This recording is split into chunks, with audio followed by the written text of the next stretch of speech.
masa yang akan datang, pemimpin negara, pemimpin bangsa, pemimpin kampung kalian, pemimpin desa kalian, pemimpin wilayah kalian, pemimpin kota kalian, pemimpin daerah kalian, dan pemimpin negara kesatuan Republik Indonesia, pemimpin bangsa, pemimpin negara.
Semuanya duduk yang tertib, jangan berisik, jangan mengeluarkan suara. Duduk yang tertib, duduk yang rapi.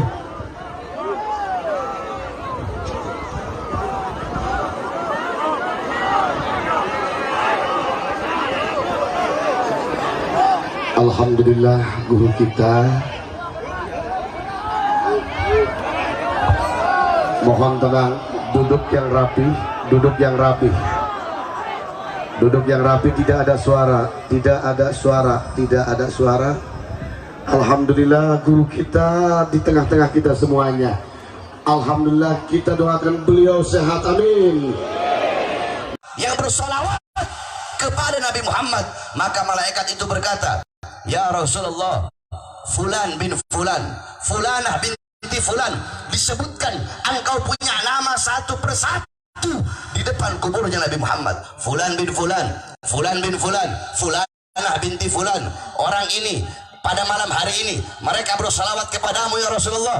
Apa kata Rasulullah? Bawa salawat mereka menghadap Allah Subhanahu wa taala. Dibawa, kalian punya salawat menghadap Allah Subhanahu wa taala. Malaikat berkata, ya Allah, Fulan bin Fulan, Fulan bin Fulan, Fulanah binti Fulan bersalawat kepada kekasihmu Muhammad. Apa kata Allah? Allah berkata, akan aku ciptakan dari setiap satu huruf dari salawat yang mereka baca. Contoh, kalian baca salawat, ya Rabbi salli ala Muhammad. Ya Rabbi, ya satu huruf, alif satu huruf, ra satu huruf, ba satu huruf, ya satu huruf.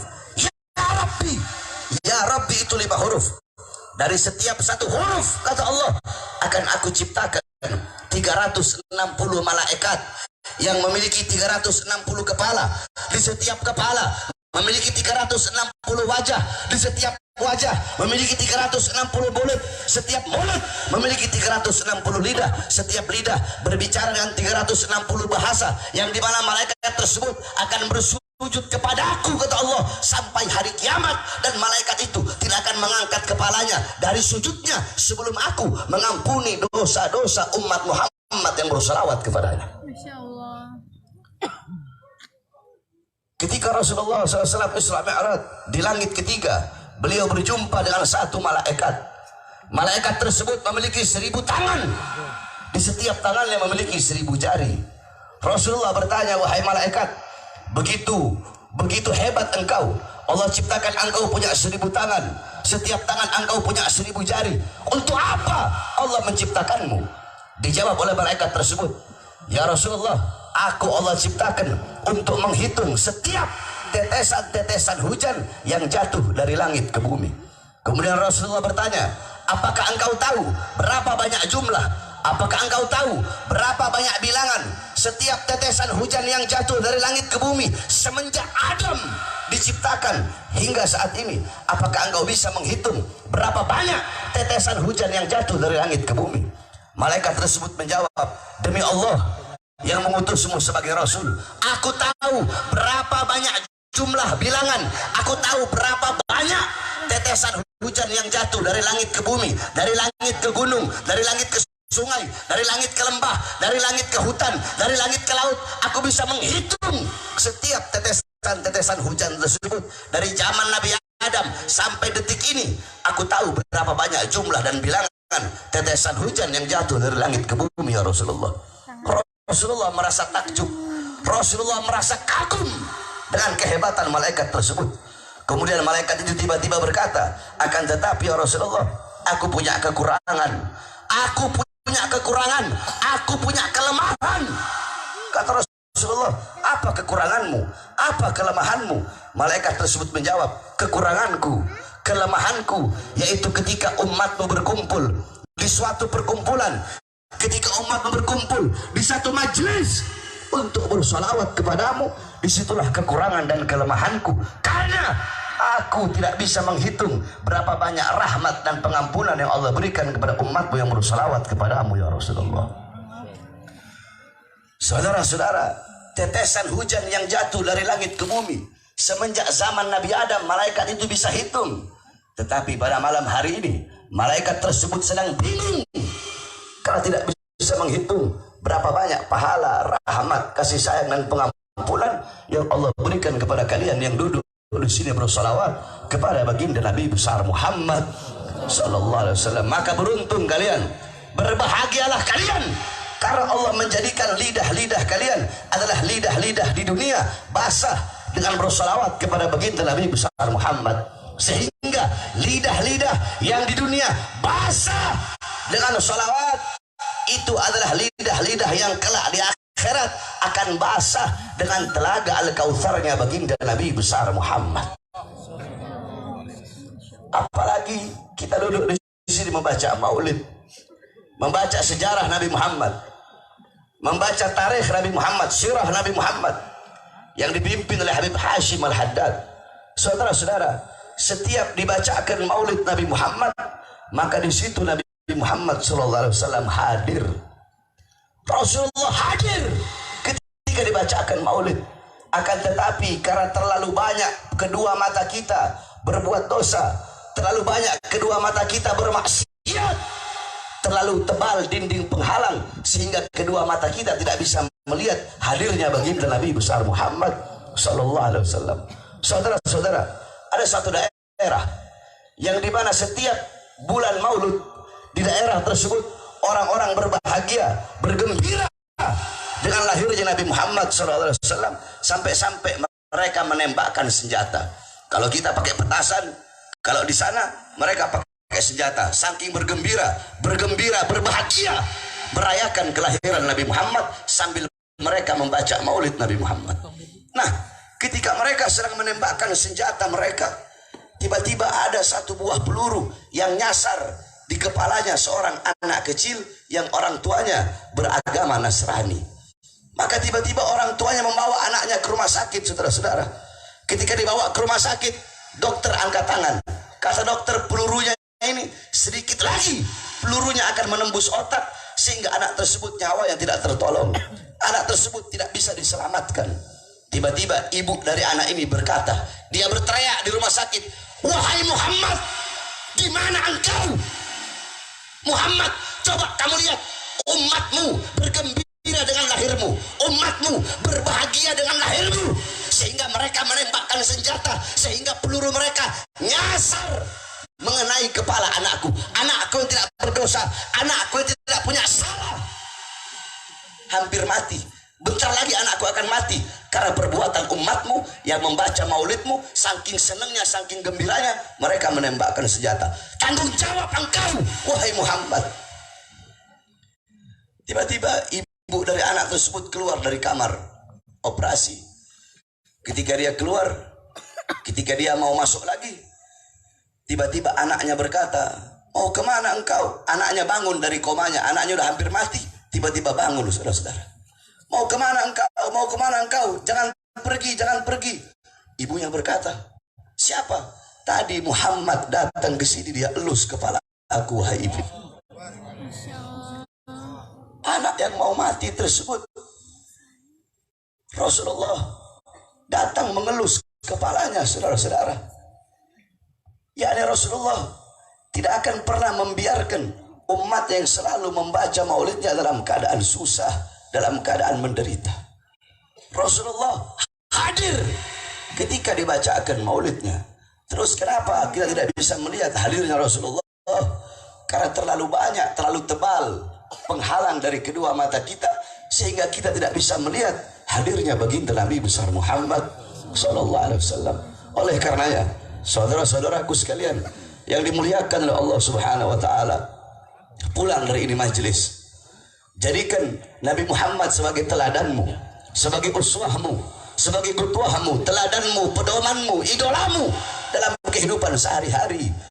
Hidupkan engkau punya rumah tangga dengan pendidikan Nabi Muhammad, dengan ajaran Nabi Muhammad, akhlak Nabi Muhammad, adab Nabi Muhammad. Hidupkan rumah tanggamu, hidupkan kampungmu, hidupkan desamu, hidupkan wilayahmu, hidupkan kotamu, hidupkan daerahmu dengan pendidikan Nabi Muhammad, ajaran Nabi Muhammad, akhlak Nabi Muhammad, ilmu Nabi Muhammad, adab Nabi Muhammad, ibadahnya Nabi Muhammad, khaufnya Nabi, khasyahnya Nabi, zuhudnya Nabi, qanaahnya Nabi. Sebab tidak ada pendidikan yang lebih mulia selain daripada pendidikan baginda Nabi besar Muhammad sallallahu alaihi wasallam. Kita banyak anak-anak muda zaman sekarang, pemuda-pemudi zaman sekarang, semakin hari kita semakin jauh dari ajaran baginda Nabi besar Muhammad sallallahu alaihi wasallam. Yang kalian jadikan teladan, yang kalian jadikan pedoman, bukan Nabi Muhammad, bukan para sahabat, bukan para tabi'in, bukan para tabi'in, bukan orang soleh. Yang kalian jadikan teladan, yang kalian jadikan pedoman, yang kalian idolakan orang-orang kafir, orang-orang barat. Kalian mengikuti gaya orang barat, kalian mengikuti gaya hidup mereka, mengikuti pola fikir mereka. Coba lihat saudara-saudara, ini zaman akhir zaman, fitnah di mana-mana, kerusakan di mana-mana, maksiat di mana-mana, perbuatan dosa di mana-mana. Saudara-saudara, laki dan perempuan di pinggir jalan telanjang, laki dan perempuan pacaran, laki dan perempuan mereka pacaran di pinggir jalan, mereka zina di pinggir jalan, perzinahan di mana-mana, pelacuran di mana-mana, mabuk di mana-mana, narkoba di mana-mana. Orang-orang mempertontonkan perbuatan dosanya, orang-orang mempertontonkan perbuatan maksiatnya. Bahkan banyak anak-anak zaman sekarang, mau di kota-kota atau di desa-desa, mereka ditanya siapa Nabi Muhammad, mereka tidak kenal. Saudara-saudara, mereka tidak kenal Islam, tidak kenal iman, tidak kenal Quran. Kenapa? Orang tuanya tidak pernah mendidik mereka dengan pendidikan baginda Nabi besar Muhammad. Anak-anak sekarang nggak kenal sifat wajib bagi Allah, nggak kenal sifat mustahil bagi Allah, nggak kenal sifat jaiz bagi Allah Subhanahu wa taala, nggak kenal Nabi ada berapa, Rasul ada berapa, buta kepada Nabi Muhammad SAW, buta kepada Al-Quran. Karena kalian sebagai orang tua tidak pernah mendidik anak-anak kalian dengan pendidikan Nabi Muhammad. Lihat anak-anak zaman sekarang, anak SD zina, SMP zina, SMA zina, anak-anak SMA melahirkan di dalam sekolahnya. Saudara-saudara, paling banyak tidak perawan, nggak paling banyak nggak perawan, anak-anak sekolah SD, SMP, anak SD udah nggak perawan banyak zaman sekarang. Saudara-saudara, kalian bapak-bapak zaman sekarang, kalian sebagai bapak-bapak, pagi, siang, sore, malam, kalian keluar dari rumah, cari apa? Cari uang, cari nafkah untuk memberi makan jasmani anak-anak kalian. Kalian beri makan jasmani anak-anak kalian, tapi kalian lupa memberi makan hati anak-anak kalian. Kalian lupa memberi makan jiwa anak-anak kalian. Kalian lupa memberi makan ruh anak-anak kalian. Saudara-saudara, jikalau kewajiban kalian sebagai seorang bapak cuma ngasih makan anak, tidak ada beda kalian dengan binatang. Kalau kewajiban kalian cuma mengasih makan anak, kalian belum bangun, binatang jam 4 udah bangun lebih dulu cari makan untuk memberi makan anak-anaknya. Ada yang lebih wajib dari kalian, lebih wajib daripada memberi makan jasmani anak-anak kalian. Apa itu? Memberi makan jiwa dan hati anak-anak kalian. Apa makanan hati bagi anak-anak kalian? Apa makanan jiwa bagi putra-putri kalian? Makanan hati, makanan jiwa adalah ilmu, saudara-saudara. Hati 3 hari nggak kena ilmu, itu hati menjadi mati. Maka tanyakan kepada diri kalian sebagai orang tua, telah berapa lama kalian menjadi sebab hati anak-anak kalian mati, sehingga anak-anak kalian nggak kenal Islam, nggak kenal iman, nggak kenal Al-Quran, dan tidak kenal kepada baginda Nabi besar Muhammad SAW. Kalian ibu-ibu zaman sekarang, kalian tahu di mana letak kursi kalian, kalian tahu di mana letak lemari kalian, kalian tahu di mana letak perlengkapan rumah tangga kalian, kalian tahu di mana letak dapur kalian, letak kompor, letak kulkas, kalian tahu. Tapi kalian tidak tahu di mana letak anak perempuan kalian ketika malam. Kalian ibu-ibu zaman sekarang, emas, intan, permata, berlian, perhiasan, uang, kalian kunci rapat-rapat dalam lemari. Kalian kunci rapat-rapat dalam lemari. Kenapa nggak kalian taruh di luar? Takut diambil orang, takut dirampok orang, takut dimaling orang, takut dicolong orang. Emas, intan, permata, perhiasan, uang kalian kunci rapat-rapat dalam lemari. Tapi kenapa anak-anak perempuan kalian umbar seperti binatang? Saudara-saudara, Sayyidatuna Fatimah, Sayyidatun Niswa fid dunya wal akhirah, Hababa Fatimah, beliau adalah pemimpin perempuan di dunia dan di akhirat. Bagaimana beliau menjaga anak-anak perempuannya? Bapak-bapak, ibu-ibu, saudara-saudara, setiap malam rumahnya Sayyidah Fatimah selalu gelap. Tiap malam rumahnya gelap. Orang bertanya, wahai Imam Ali, apakah engkau tidak punya uang untuk beli lentera, untuk beli lampu? Apa jawab beliau? Aku punya lentera, aku punya lampu di rumahku, tapi setiap malam aku matikan lentera yang ada di rumahku agar orang-orang yang lewat depan rumahku tidak bisa melihat walaupun sekalipun bayangan daripada anak-anak perempuanku. Bayangan anak perempuan yang gak rela dilihat, apalagi wujud daripada anak-anak perempuannya. Kita orang-orang zaman sekarang, anak-anak perempuan kita umbar seperti binatang. Bahkan bukan hanya di kota-kota, bahkan di kampung-kampung seperti ini pun banyak orang tua yang membiarkan anak-anaknya membuka aurat. Oleh karenanya, apalagi kalian sebagai seorang ibu, kalian adalah madrasatul ula, kalian adalah muallimah, mudarrisah, muaddibah lil abna. Kalian adalah pendidik pertama, guru pertama, ustadz pertama, kiai pertama, pondok pesantren pertama bagi putra-putrinya adalah seorang ibu. Baik buruknya anak tergantung daripada ibunya, bagus atau rusaknya seorang anak tergantung daripada ibunya. Kalau kedua orang tuanya bagus, kalau kedua orang tuanya mendidik anak-anaknya dengan pendidikan Nabi Muhammad, maka anak-anaknya bakal jadi anak-anak yang baik. Salah satunya seperti pada malam hari ini, acara Haul Akbar, yang dimana saya mendengar ada sekitar 20 orang yang merayakan haul daripada kedua orang tuanya atau keluarganya yang telah meninggal dunia, yang dimana mengundang kita semua duduk di sini membacakan doa, mengirimkan yasin, tahlil, tahmid, tasbih, takbir, tamjid untuk orang tua yang telah meninggal dunia. Nah, saudara-saudara, jangan kalian ngarep. Saya berharap nanti kalau saya mati, anak saya mau bikin haul saya. Jangan ngarep pengen punya anak yang nanti kalau kamu mati bakal mengirimkan doa untuk kamu, bakal mengadakan haul kamu, mengundang para ulama, ustadz, kiai, habaib duduk untuk mendoakan kedua orang tua kamu, untuk mendoakan kamu kelak kalau kamu wafat. Jangan ngarep pengen punya anak seperti itu kalau di dunia, kalau kamu masih hidup tidak pernah mendidik anak-anak kamu dengan pendidikan baginda Nabi besar Muhammad sallallahu alaihi wasallam.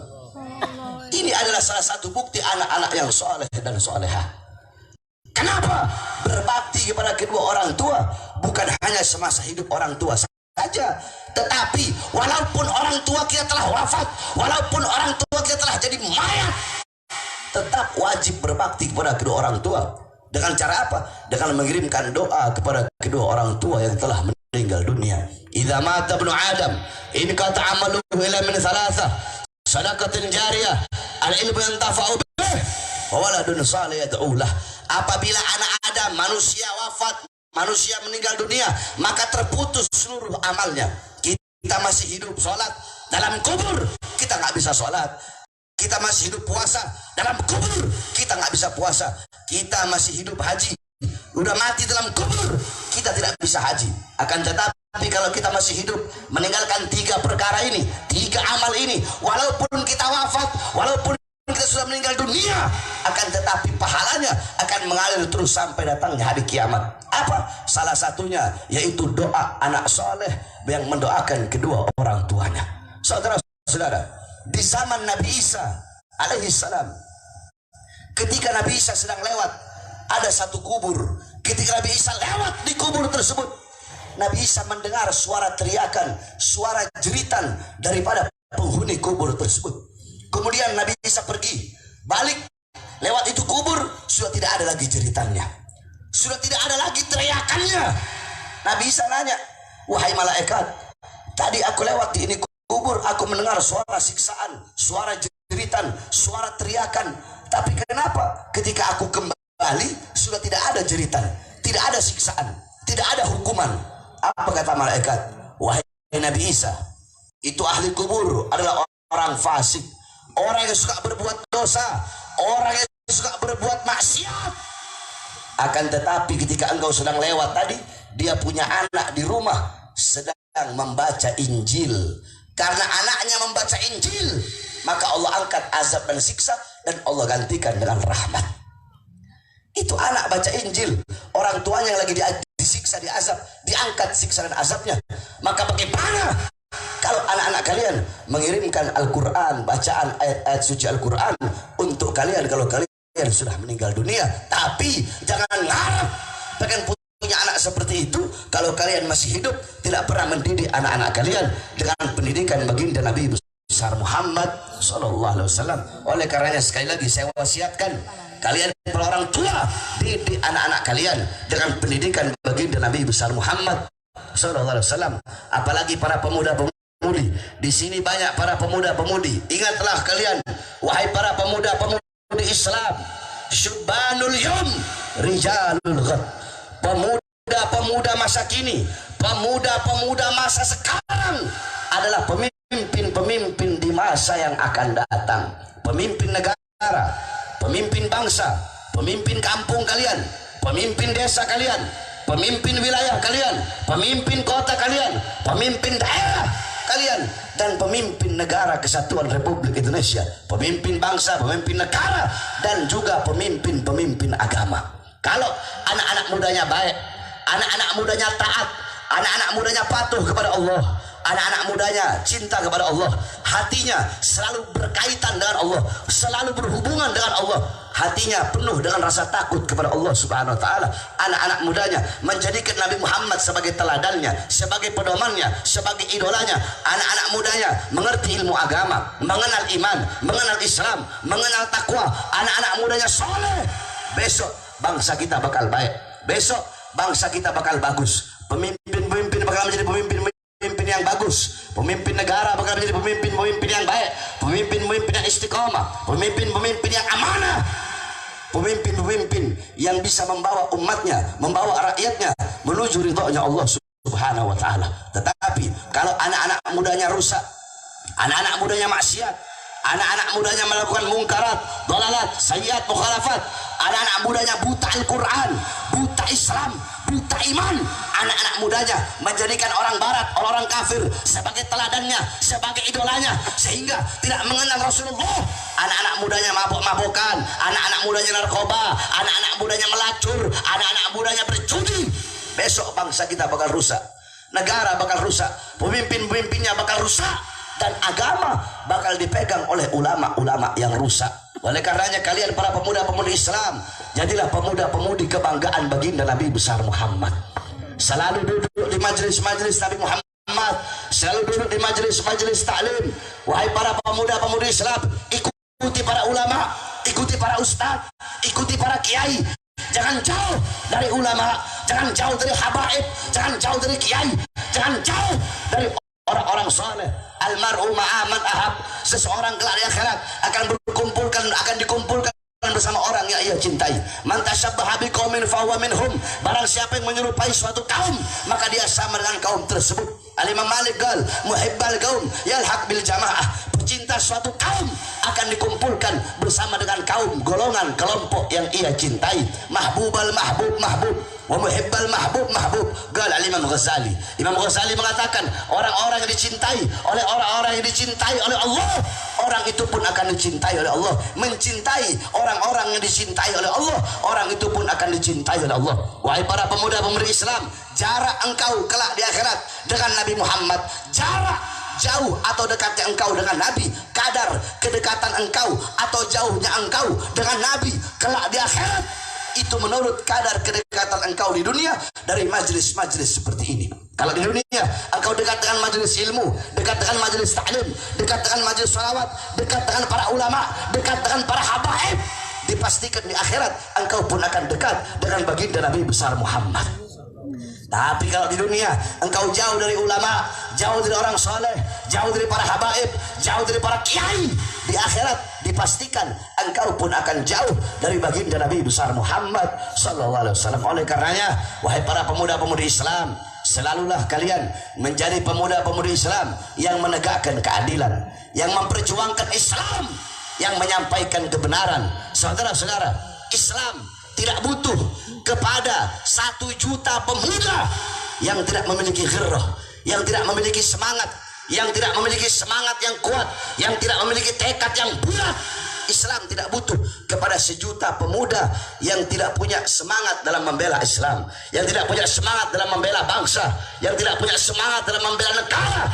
Tapi Islam lebih butuh kepada 1 anak muda tetapi jiwanya menggebu-gebu, semangatnya menggelora untuk membela bangsa, untuk membela Islam, untuk membela negara kesatuan Republik Indonesia. Sampaikan kebenaran, perjuangkan keadilan, jangan pernah engkau takut untuk menyampaikan kebenaran. Lau matalaim, walaupun seluruh dunia harus membencimu, mencacimu, memakimu, menghinamu, menfitnahmu, saudara-saudara, jangan engkau berada di jalan yang benar, engkau berada di jalan yang buruk, engkau berada di jalan yang sesat. Banyak yang menghina, banyak yang mencaci, banyak yang memaki.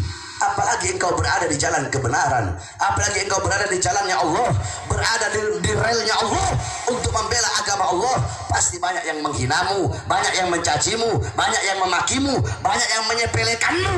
Akan tetapi mereka yang menghina perjuanganmu, yang mencaci perjuanganmu, yang memaki perjuanganmu, yang menyepelekan perjuanganmu, jangan engkau jadikan mereka sebagai air yang memadamkan semangatmu. Akan tetapi jadikan mereka sebagai api yang menambah semangatmu untuk berjuang di jalan Allah Subhanahu wa taala. Jangan pernah engkau takut dengan ancaman, jangan pernah engkau takut dengan ancaman apapun, jangan pernah engkau takut dengan siapapun. Takutlah kepada dengan Allah Subhanahu wa taala. Takutlah engkau kalau engkau menjadi orang-orang yang memiliki perasaan biasa-biasa saja ketika Islam dihina, ketika rakyat ditipu, rakyat tidak disejahterakan, ketika rakyat tidak dimakmurkan, hatimu biasa-biasa saja. Awas, takutlah engkau saudara-saudara, karena ketika engkau merasa biasa-biasa saja, Islam dihinakan, Al-Quran dilecehkan, bangsa, rakyat dibiarkan, engkau merasa biasa-biasa saja, maka dipertanyakan keislamanmu, dipertanyakan keimananmu. Bukankah Rasulullah berkata, hubbul watan minal iman, cinta tanah air sebagian daripada iman? Maka dipertanyakan keimanannya bagi orang-orang yang tidak memiliki rasa cinta, rasa sayang kepada tanah airnya. Sedangkan tanah air kita adalah negara kesatuan Republik Indonesia. Saudara-saudara, saya Habib Rizik, kami berkali-kali keluar masuk penjara, keluar masuk penjara. Kenapa kami keluar masuk penjara? Habib Rizik, saudara-saudara, organisasinya dibubarkan,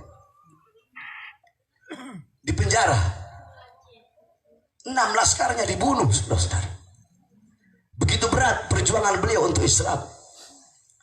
Kalian, kita, apa yang telah kita perjuangkan untuk Islam? Apa yang kita telah perjuangkan untuk bangsa? Apa yang telah kita perjuangkan untuk negara? Apa, saudara-saudara?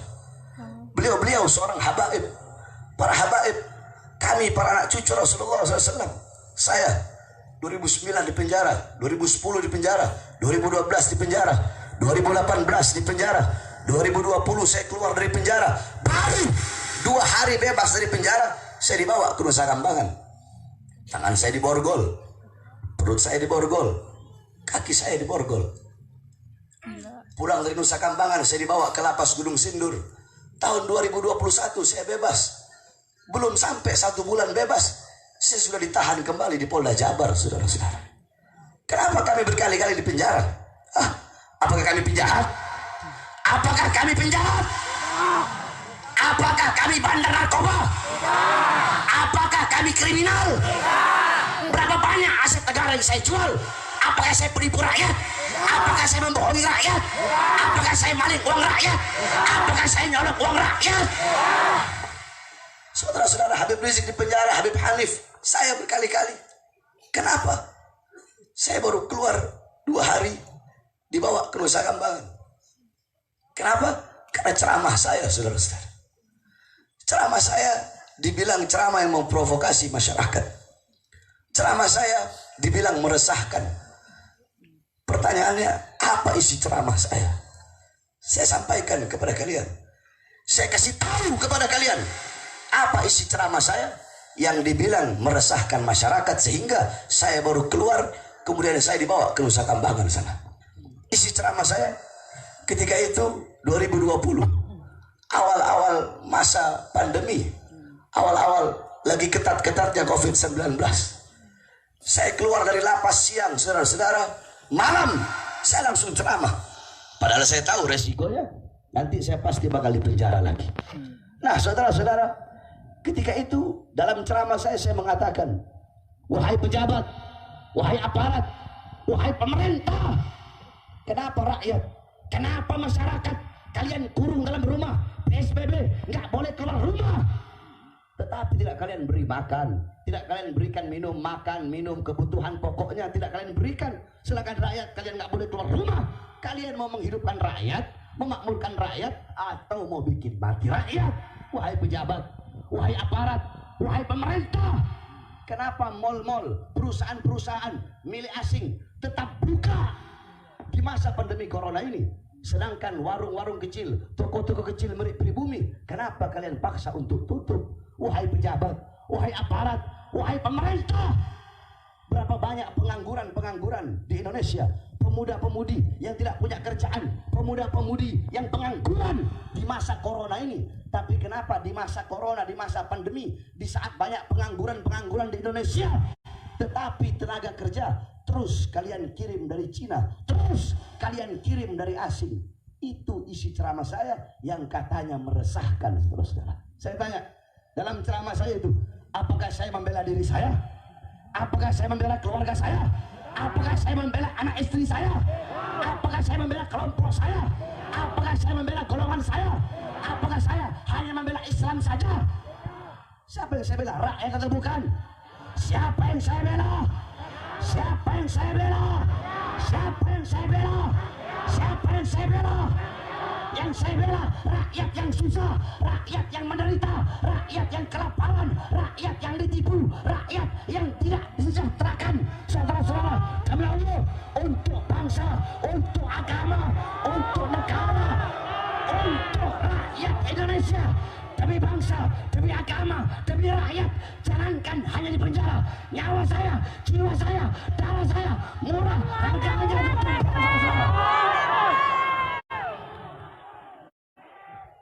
Kami keluar masuk penjara, kami bukan koruptor, kami bukan narkoba, kami bukan pembunuh, tetapi karena kami menyampaikan kebenaran, karena kami menegakkan keadilan. Saudara-saudara, kami para habaib, kami anak cucu Rasulullah, tidak ada sedikit pun yang kami takutkan, saudara-saudara. Kami sudah biasa diancam, kakek-kakek kami biasa dibunuh sekalipun. Saudara-saudara, kami punya kakek-kakek, beliau di penjara berkali-kali, bahkan sampai dibunuh. Kami punya kakek Sayyidina Ali bin Abi Thalib radhiyallahu anhu. Sayyidina Ali bin Abi Thalib ketika beliau sedang sholat ditikam dari belakang, saudara-saudara, sampai beliau mati. Kami punya kakek Sayyidina Hasan ibn Ali, beliau diracun sampai keluar isi perutnya dari mulutnya dan beliau mati seketika itu juga. Kami punya kakek Al-Imam Husain, Al-Imam Husain radhiyallahu anhu, dipenggal kepalanya, saudara-saudara, dipenggal kepalanya, ditancap ke tombak, dipertontonkan kepada umat. Ini loh anak cucu Rasulullah saja, karena melawan kami pemerintah saat itu, kami bantai, kami penggal, apalagi cuma kalian. Kepala kakek kami dipertontonkan, saudara-saudara. Darah beliau yang mengalir di dalam tubuh kami, saudara. Dalam tubuh kami mengalir darah pejuang, darah keberanian. Oleh karenanya kami tidak akan pernah mundur walaupun satu langkah di dalam membela dan memperjuangkan agama datuk kami, saudara. Saudara-saudara, apakah Bahar bin Smith bakal kapok, bakal capek, bakal lelah, keluar masuk penjara? Tidak, saudara-saudara. Tidak ada kata capok, tidak ada kata capek, tidak ada kata kapok, tidak ada kata lelah. Berjuang untuk agama, berjuang untuk bangsa, dan berjuang untuk rakyat dan negara kesatuan Republik Indonesia. Saudara-saudara, saya bisa dipenjara, jasad saya bisa kalian penjarakan, kalian bisa memisahkan saya dengan anak dan istri saya, kalian bisa memborgol tangan saya, memborgol perut saya, memborgol kaki saya. Bahkan ketika di Nusa Kambangan, ketika para petugas lapas memborgol tangan saya, dari tangan nyambung ke perut, dari perut nyambung ke kaki, saya berkata, engkau Islam? Ya Habib, saya Islam. Apakah engkau membaca ayat kul la as'alukum alaihi ajran illa mawaddata fil qurba? Dalam Al-Quran Allah berfirman, katakanlah wahai Muhammad, bahwasanya engkau tidak meminta balasan apapun, bayaran apapun. Engkau tidak minta apa-apa dari umatmu kecuali kecintaan umatmu kepada Al-Qurbah. Kamu tahu siapa Al-Qurbah? Orang yang kau borgol tangan, perut dan kakinya, ini adalah Al-Qurbah. Engkau sholat baca sholawat? Iya Bib, baca sholawat. Bukankah kau baca sholawat Allahumma sholli ala Muhammad wa ala ali Muhammad? Bukankah tidak sah engkau punya sholat kalau tidak bersolawat kepada Muhammad dan ali Muhammad? Tahukah engkau siapa Ali Muhammad? Ali Muhammad adalah orang yang kau borgol tangan, perut dan kakinya, yang tidak akan sah engkau punya sholawat, tidak akan sah engkau punya sholat kau tidak bersolawat kepada Ali Muhammad. Saudara-saudara, mereka para pengkhianat bangsa, mereka orang-orang yang terluka karena saya punya lidah. Berkali-kali saya sampaikan, lidah saya itu seperti alkohol.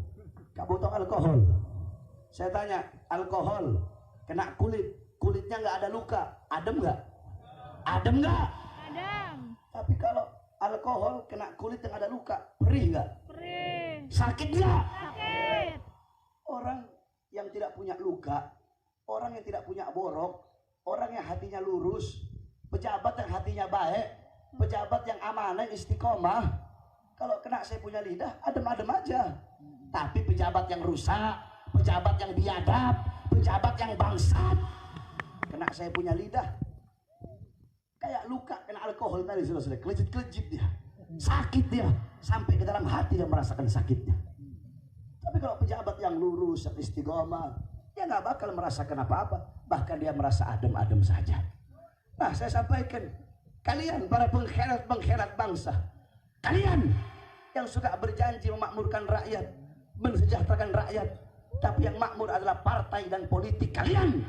Kalian bisa memenjarakan jasad saya, jasad Habib Rizik. Kalian bisa memenjarakan kami, kalian bisa memborgol tangan kami, kalian bisa memisahkan kami dengan anak dan istri kami.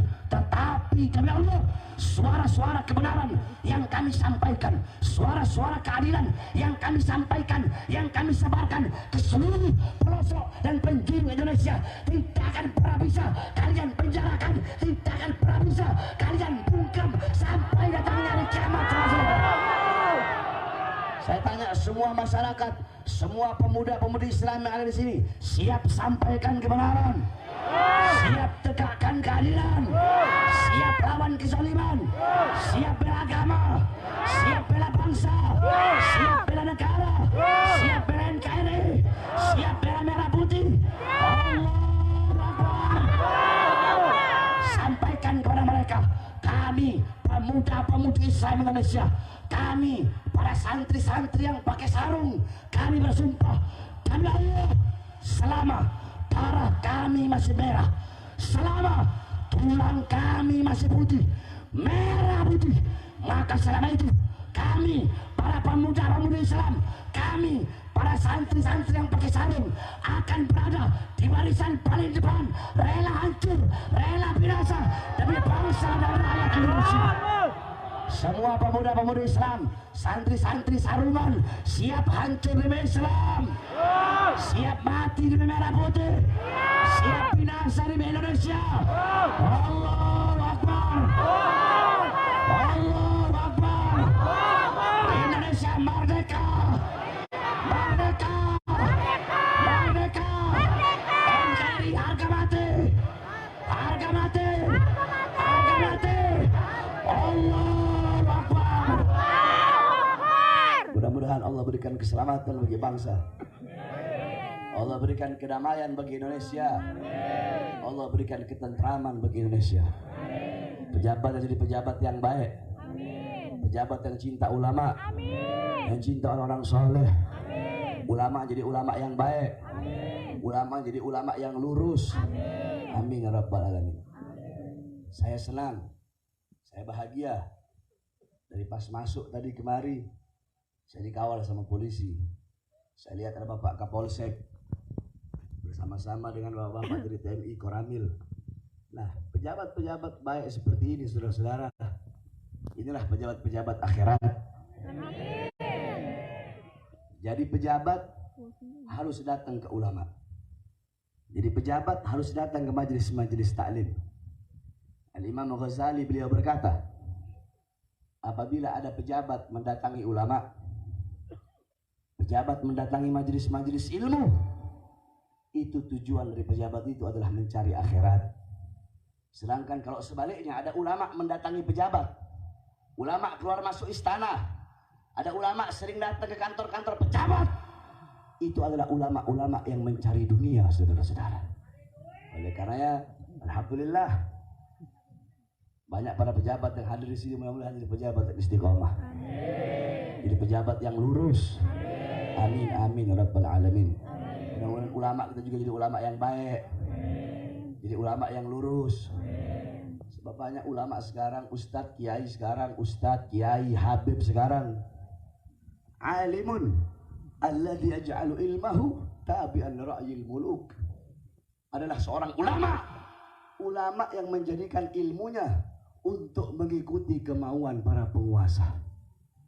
Ulama tapi menjadikan ilmunya untuk mengikuti kemauan penguasa. Penguasa maunya A, ini ulama tahu A ini buruk, ini ulama tahu A ini nggak baik, A ini haram, A ini rusak.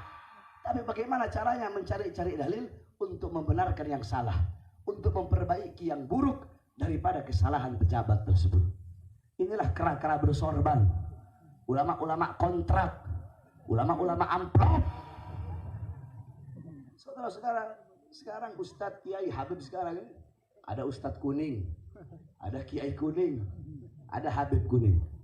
Jadi bukan ustadz kiai aja, habibnya juga udah mulai sekarang ini. Ustadz hijau, kiai hijau, habib hijau.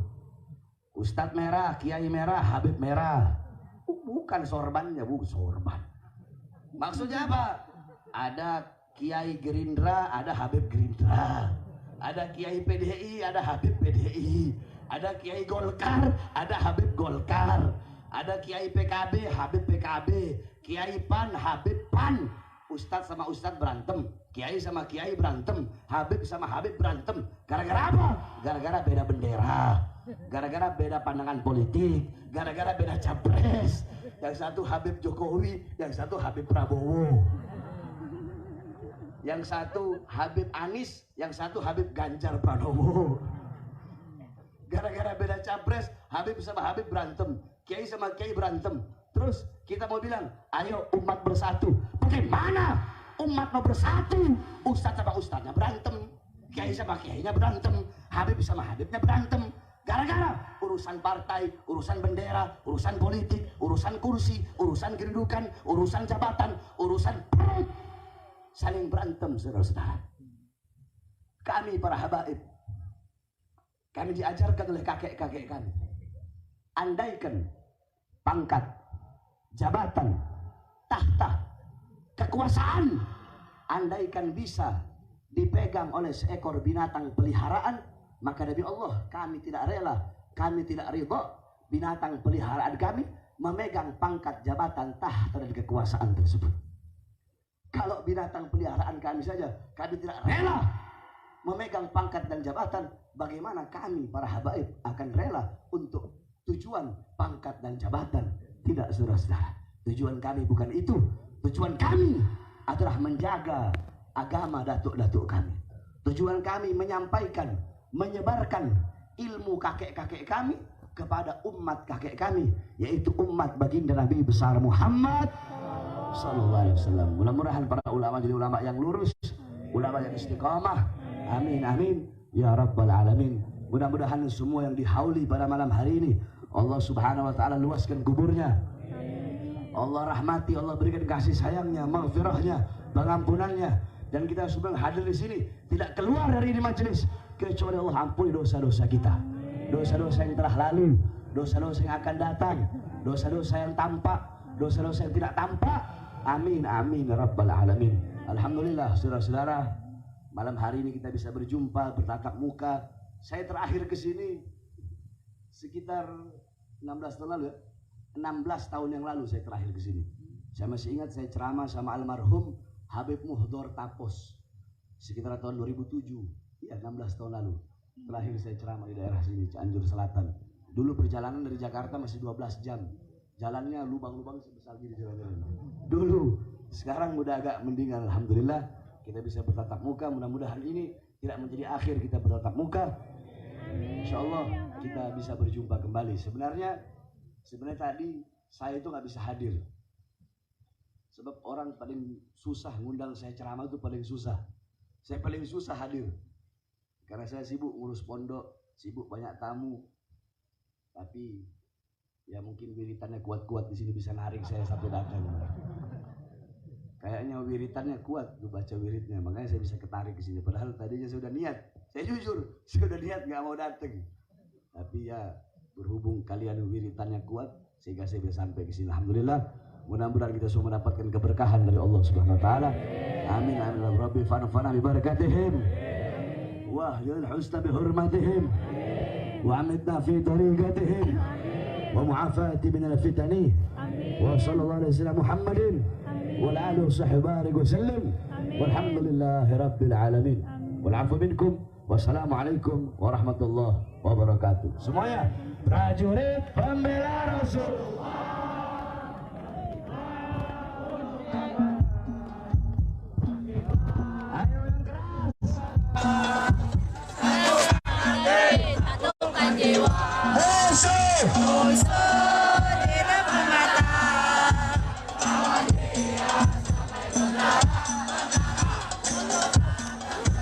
Negara tercinta maju, terus maju.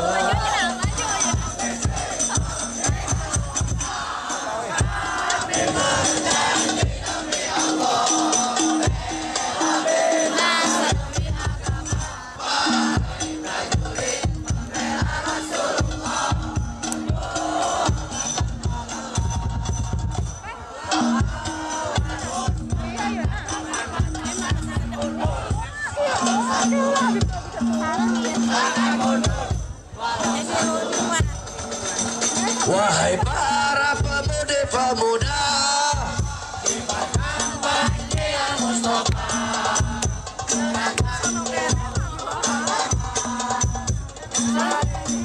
di jalan Allah, maju pantang menyerah, walau bergelimangan darah, darah menjadi saksi di sini. Mati syahid adalah hari raya. Maju!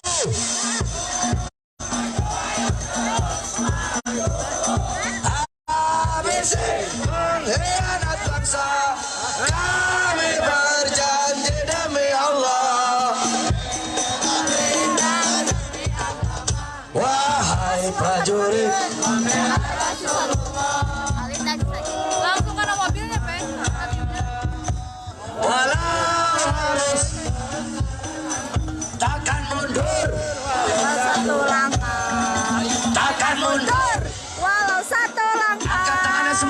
Allahu Akbar. Allahu Akbar.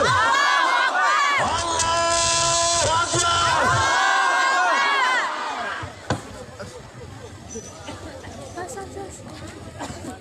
Itu kebetulan saya.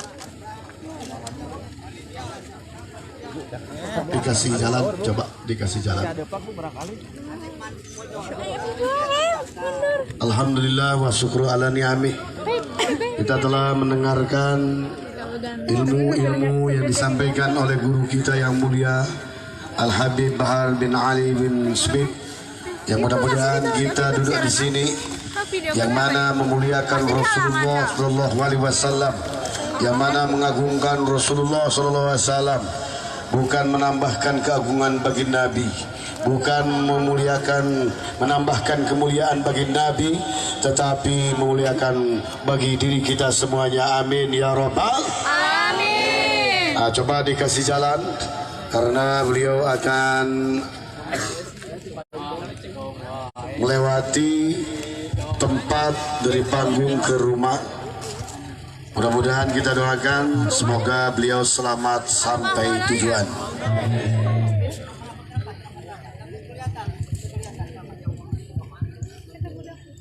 Sambil membaca salawat dan pandangi wajah beliau, mudah-mudahan kita menjadikan dan diteguhkan hati kita oleh Allah Subhanahu wa taala. Yuk kita baca salawat kembali, salawat bil qulub. Allahumma shalli ala sayyidina Muhammadin bil qulubi wa dawaiha wa afiyatil abadan. Dikasih jalan, dikasih jalan.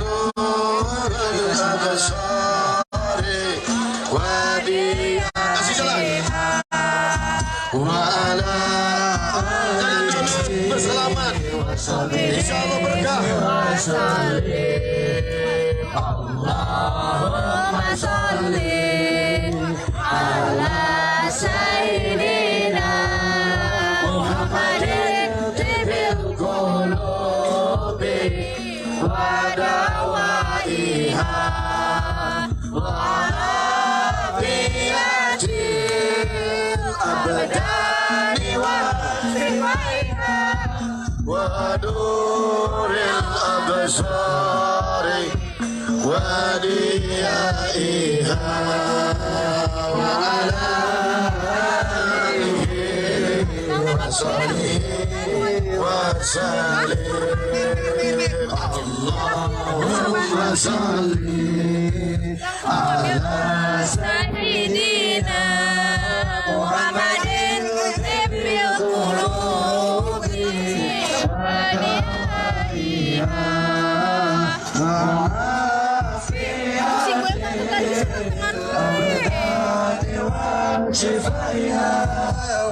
nuril absari wa diyaiha wa ala alihi wa sahbihi wa sallim.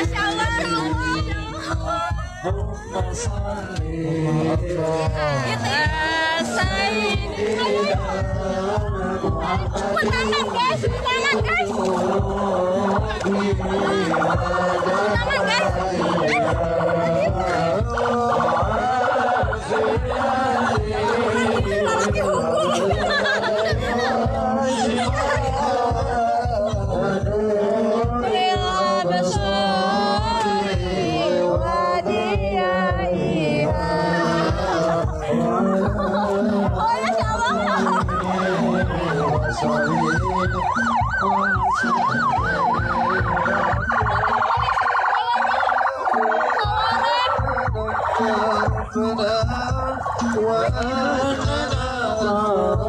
Adem banget hati teh, keobatan teh, kalau wae. Ya,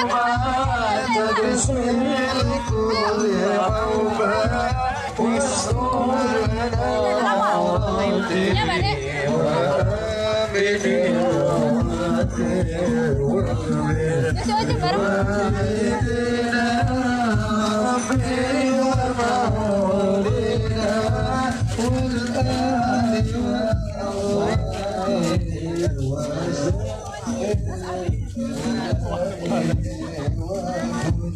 Bawa cainya tadi buat cai botol yang ke panggung. Kita bawa orang betul kan merawat galung-galung.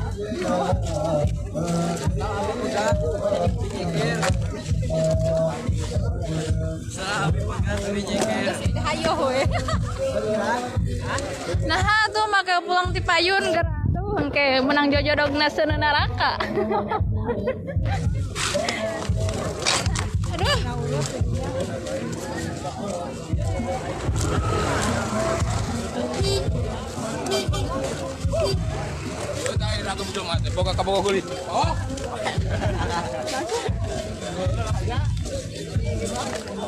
Enggak salah deh. Bebe loben. Itu kan jajan di mana? Jajan di mana? Awas motor. Entas mang, entas rengse. Ieu sare nu nonton.